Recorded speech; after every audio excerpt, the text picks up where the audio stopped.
Okay, so I want to talk to you for just a minute about my hip. I know that doesn't sound like anything Christian, anything biblical, anything at all, but this is how God talks to me. He talks to me through everyday life. So my hip, um, it popped out of socket um, during one of the times of me giving birth, and since then, every now and then, it'll just shift a little out of place, just enough that it causes quite a bit of pain. So here recently, it did just that. It shifted out of place and I can't pop it in myself. I've tried. I can't. Um, so, there's only one person in my house that can actually get it to go back in to socket.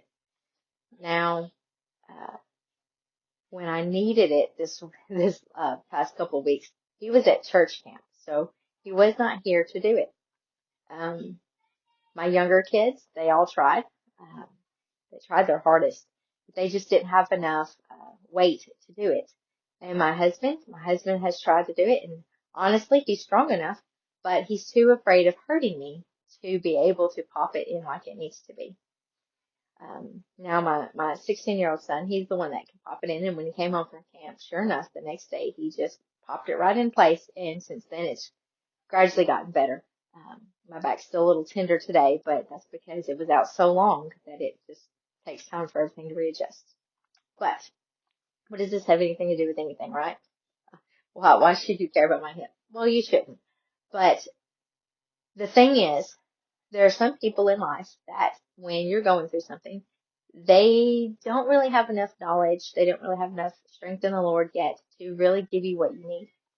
Um, Sometimes we mess up when we're needing encouragement or we're needing something from the Lord, and we go to somebody who is maybe weaker than we are to try to get that strength.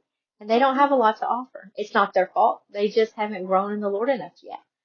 It's not my little kids' fault that they can't pop my hip back in socket. They're just not thick enough yet. And then you've got people like my husband.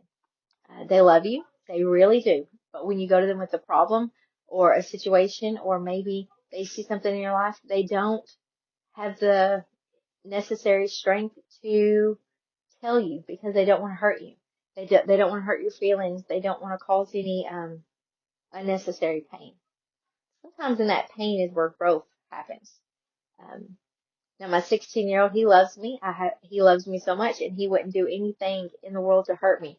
But he's also learned that when he pops my hip in, it helps me more than it hurts. And when he popped it in, because it'd been out so long, I got dizzy. I felt like I was going to get sick to my stomach. But then it started getting better. So that initial pain that he caused was worth it because it started my body on a healing process.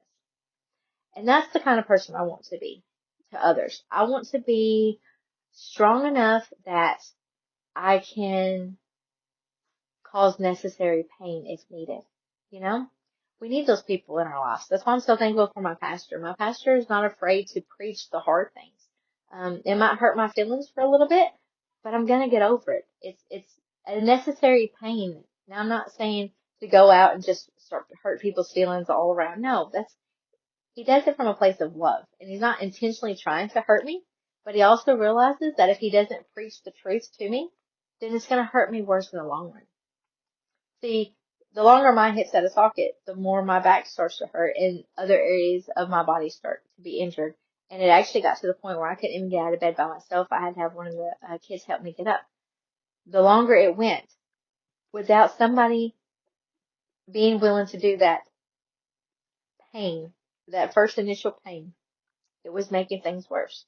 And sometimes you can see somebody going through something, and God will open a door for you to speak into their lives.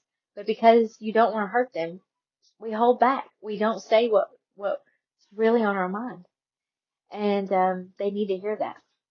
I know when I was walking through a tough season of my life, and I wasn't doing everything just like I was supposed to be, um, I had people who would shirk away from me. They didn't want to talk to me because they didn't want to say that hard things to me. Um, they didn't want to hurt me. But what they ended up doing was alienating me, and it ended up hurting me worse. Uh, I didn't feel loved because they didn't care enough to tell me the truth. And I had one friend, and she was very blunt, and she pretty much told me like it was. She said, "Well, you know what you did was wrong, and you don't need to do it again, and you can go forward from this." She was blunt, and she did it from a place of love, though. She did it from a place of compassion, and I knew she cared about me, and that's what I needed to hear. I needed somebody to say, "Hey, look, I seen you messed up, but stop doing it. Don't do it again." I'm here to help you, um, but I love you enough that I don't want you to live in this mess. I want you to know there's a way back.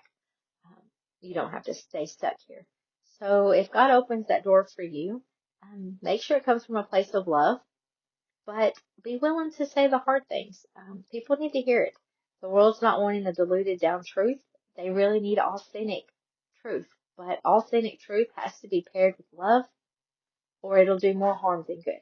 So make sure you're full of the Holy Ghost, full of love. And when God opens those doors, be willing to say the hard things, because sometimes that's really what people need to hear in order for them to start to heal.